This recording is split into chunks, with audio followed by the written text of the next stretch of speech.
ডাঙৰ কাম কৰা নাই, কিন্তু কদম বাগান গাঁৱত 100% খিলঞ্জীয়া মানুহ আৰু ভাবিলে আচৰিত লাগে যে স্বাধীনতাৰ পৰা 80 বছৰ হ'বলৈ হ'ল যে বাঁহৰ সাঁকোৰে মানুহ পাৰ হ'বলগীয়া হৈছিল।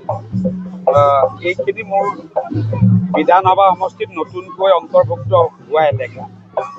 মই যেতিয়া প্ৰথম দিনা আহিছিলোঁ মোৰ খুব বেয়া লাগিছে, তেতিয়া বানপানী হৈ আছিলে ইয়াত। মই আচৰিত পাইছোঁ যে কেনেকৈ মানুহ বাঁহৰ সাঁকোদি পাৰ হৈ আছে। আৰু সেইদিনাখনে মনৰ সাহসত তেখেতসকলক কৈছিলোঁ যে যদি মই দলংখন ইলেকশ্যনৰ আগত বনাই দিব নোৱাৰোঁ, ভোটেই নিদিব বিজেপিক বুলি কৈছোঁ। আৰু অতি ক্ষিপ্ৰতাৰে আমি ইয়াত বেইলি ব্ৰিজ লগাইছোঁ, যিখনৰ পকা ব্ৰিজতকৈ লাইফ বেছি। আৰু এই মানুহখিনি এতিয়াহে প্ৰাকৃতিকভাৱে মূল সুঁতিৰ লগত সংযোগ হৈছে।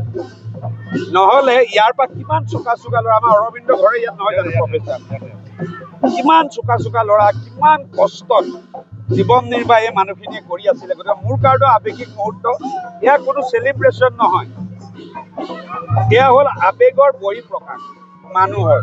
আৰু এই আৱেগ মই একদম শিৰত, তেওঁলোকৰ পদধূলা শিৰত আশীৰ্বাদ হিচাপে মই লৈছোঁ।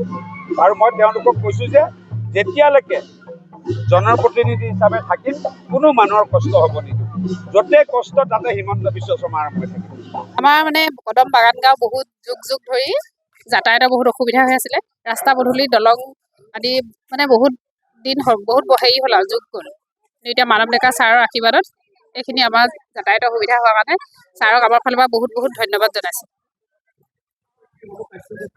হয়, আমি বিয়া হৈ অহাৰ পৰা দেখিছোঁ আজি 10 বছৰমান হ'ল, এতিয়ালৈকে মানে যাতায়াতৰ ব্যৱস্থাটো ইমান ভাল নাছিলে। এতিয়া বৰ্তমান এই বছৰ ভাল হৈছে কাৰণে আমি ভাল পাইছোঁ। মানৱ ডেকা ছাৰক বহুত আন্তৰিকতা শুভেচ্ছা জনাইছোঁ যে আমাৰ দলংখন যে এতিয়া কৰি দিলে তেওঁ, সেইটোৱে জনাইছোঁ। আৰু হয়, আমি দলংখন পাই বহুত সুখী। এই দলংখন আমাৰ ৰাইজৰ বহুত প্ৰয়োজন আছিলে। দলংখন দিয়াৰ বাবে মানৱ ডেকা ছাৰক ধন্যবাদ জনাইছোঁ। তেওঁলৈ বহুত শুভেচ্ছা থাকিল।